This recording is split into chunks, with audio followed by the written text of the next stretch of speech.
د چارو ادارې اړوند د ښاروالۍ د انسجام عمومي رئیس چې روزګان ته راغلی د یوې غونډې پر مهال یې وویله د پلازمینه کابل په ګډون د هیواد په بېلابېلو ولایتونو کې د محل د ښاري پرمختګ او پراختیا لپاره ګڼ پلانونه د عملي کېدو په حال کې دي. په وینا یې دغه لړۍ به تر هغه دوام ولري چې د مخنیوي اړوند یې کومه لویه تخنیکي ستونزه نه وي رامنځته شوې.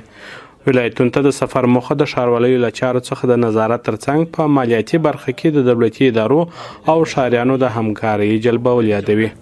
خلاصه خبره ده چې وروستنی پلان چې منظور شده ده، وروستنی پلان هغه به تطبیق کېږي تر څو چې یو غټ مشکل نه وي راغلی. کوم مشکل راغی؟ مثلا یو مشکل یې د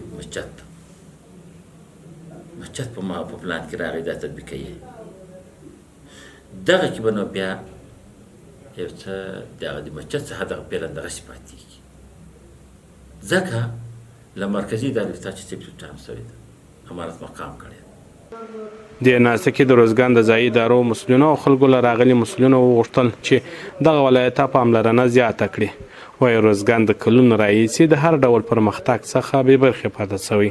بیا ارزوم هغه څه چې په داسې مرکزي ولایاتو کې تطبیق کېږي، لکه مطلب کندهار و هرات و جلال آباد و کابل او دلته یو څه سهولیت باید وشي په دا باید شامل کړي.